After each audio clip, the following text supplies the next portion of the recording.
चलिए आगे बढ़ते हैं और रुक कर रहे हैं इस वक्त की बड़ी खबर का, जहां टंटिया मामा की जन्मस्थली पहुंचे हैं राहुल गांधी। जनसभा को संबोधित कर रहे हैं राहुल गांधी और लगातार मध्य प्रदेश में अलग अलग जगहों से होते हुए अब टंटिया मामा की जन्मस्थली भी पहुंचे हैं राहुल गांधी। जनसभा को इस वक्त संबोधित कर रहे हैं और यह अपने आप में बेहद खास हो जाता है आदिवासी वोटर्स को साधने के लिए, और खास करके मालवा निवाड़ का वो रूट जिसको तय किया गया भारत जोड़ो यात्रा के लिए, वो बेहद महत्वपूर्ण होता है। और आप इस पर अगर गौर करेंगे तो आदिवासी बहुल ये पूरा इलाका माना जाता है, और इससे पीछे 2018 के चुनाव में कांग्रेस पार्टी को जो बढ़त मिली थी वो इस क्षेत्र की बदौलत थी। लेकिन अब ऐसे में एक बार फिर से इसी क्षेत्र के लोग कांग्रेस पार्टी के साथ बने रहें, ये पुरजोर तरीके से कोशिश है। और भारत जोड़ो यात्रा जब मध्य प्रदेश में पहुंची है तो इस दौरान उस रूट पर ज्यादा से ज्यादा उन इलाकों को कवर करने की कोशिश है, उन इलाकों के साथ साथ उन जिलों को जोड़ने की कोशिश है जहां पर आदिवासी बहुल इलाका है। और इसलिए इसको देखते हुए टंटिया मामा की जन्मस्थली पर राहुल गांधी पहुंचे हैं, और जाहिर तौर पर यह एक बड़े संकेत के तौर पर माना जा रहा है। और इस वक्त राहुल गांधी संबोधित कर रहे हैं, सीधे आपको तस्वीरें दिखाते हैं।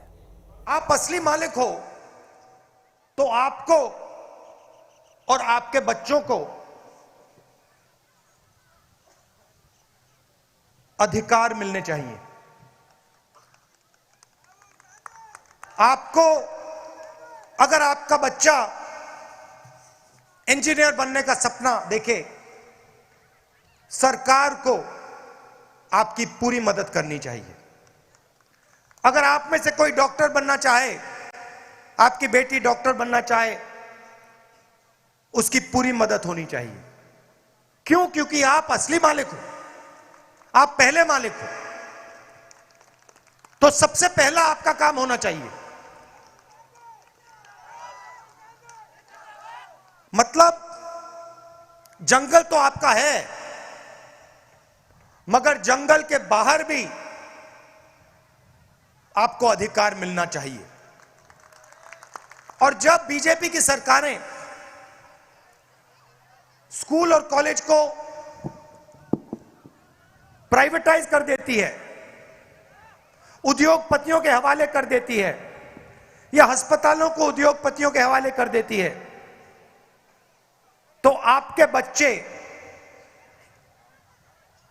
शिक्षा नहीं पाते और आपके परिवारों को जब अस्पताल की जरूरत होती है आप वहां नहीं जा पाते।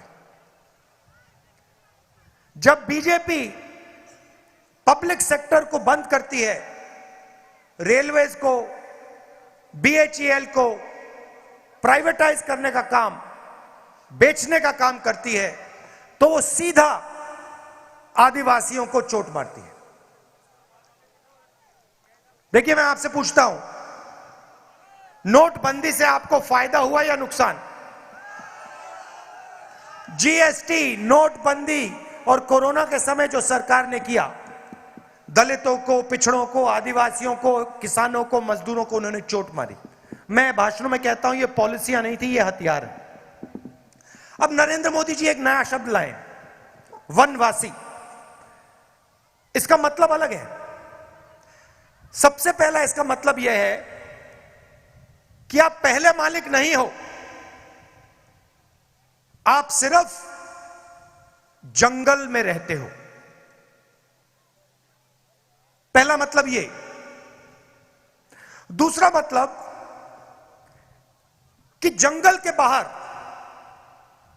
आपको, वन के बाहर कोई भी आपको अधिकार नहीं मिलना चाहिए। और तीसरा मतलब जो आपको दिख रहा है,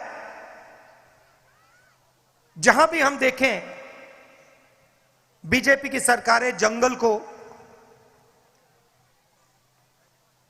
उद्योगपतियों को दे रही है, जंगल काटे जा रहे हैं। आस्ते आस्ते आस्ते आस्ते आस्ते हिंदुस्तान में जंगल खत्म होते जा रहे हैं। सही बोला, गलत बोला? सही। तो तीसरा मतलब यह है कि जब इस देश से जंगल खत्म हो जाएंगे तो फिर आपके लिए इस देश में कोई जगह नहीं बचेगी। यह तीसरा मतलब है।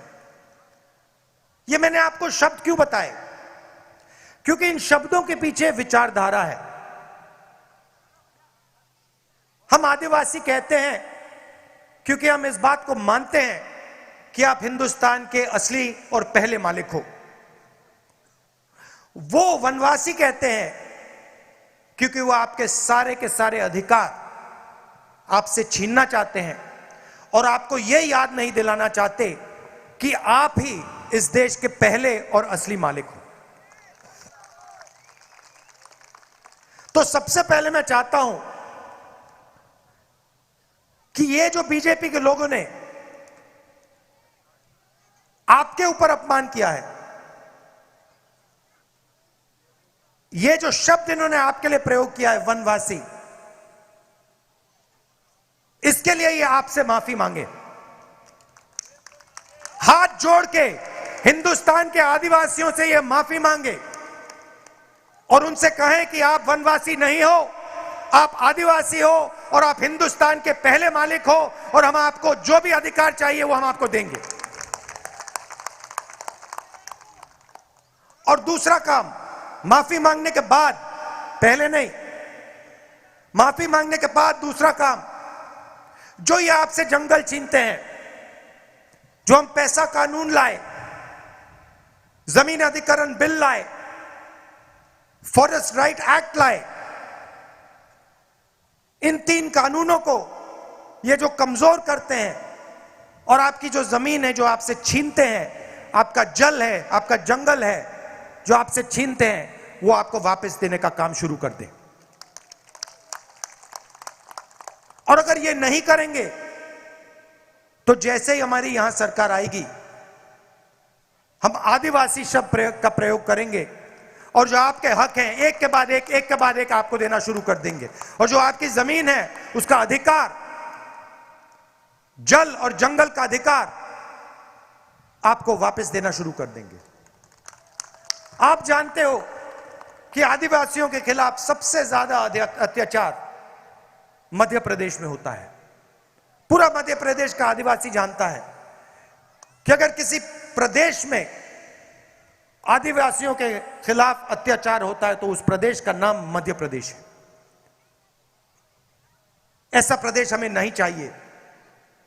हमें आदिवासियों को इज्जत देने वाला प्रदेश चाहिए, आदिवासियों को रक्षा करने वाला प्रदेश चाहिए। और ये जो वनवासी शब्द है, इसका प्रदेश हमें नहीं चाहिए। आप सब आए, प्यार से आपने मेरी बात सुनी और आपने मेरी बात बहुत अच्छी तरह समझ ली है। मैं आपके चेहरे देख रहा हूं, आपको बात समझ आ गई है, सब समझ गए हैं। ये जो बीजेपी की विचारधारा है, याद रखिए, अभी हम तांतिया मामा की बात कर रहे हैं। एक सेकंड भाई, तांतिया मामा की बात कर रहे हैं। तांतिया मामा को फांसी पे किसने चढ़ाया? अंग्रेजों ने, सही? और आरएसएस ने अंग्रेजों की मदद की, ये पूरी दुनिया और हिंदुस्तान जानता है। तो याद रखिए, अंग्रेजों ने तांतिया मामा को फांसी पे चढ़ाया। तो टंटिया मामा की जन्मस्थली पर राहुल गांधी पहुंचे हैं और आदिवासियों को संबोधित करते हुए आदिवासियों के लिए क्या कदम वो आगे आने वाले समय में उठाने जा रहे हैं या उठाएंगे सरकार आने के बाद, उसके बारे में राहुल गांधी संबोधित कर रहे थे। आगे बढ़ते हैं। कांग्रेस की भारत जोड़ो यात्रा बुरहानपुर के रास्ते मध्य प्रदेश में प्रवेश कर चुकी है। नफरत के खिलाफ प्यार और बांटने की नीति के खिलाफ एकजुट रहने के संदेश के साथ यात्रा लगातार आगे बढ़ रही है, जिसको प्रदेश के लोगों का भारी समर्थन मिल रहा है। वहीं यात्रा 29 नवंबर को महाकाल की नगरी उज्जैन पहुंचेगी, जिसको लेकर कांग्रेस नेताओं ने तैयारियां भी शुरू कर दी हैं, जिसका जायजा लिया हमारे संवाददाता आशीष सिंह सिसोदिया ने। रिपोर्ट आप देखिए। मध्य प्रदेश में भारत जोड़ो यात्रा को लेकर राहुल गांधी का प्रवेश हो चुका और यही प्रवेश अब उज्जैन के में भी आने वाला है। यह 29 तारीख को राहुल गांधी उज्जैन पहुंच जाएंगे। यह स्थान है जहां पर मैं आपको बता देता हूं कि यह निनोरा इंदौर रोड पर स्थित है, जहां पर निनोरा गांव है और यह स्थान है जहां पर राहुल गांधी ठहरेंगे। उनके साथ 150 लोग जो साथ में चल रहे हैं।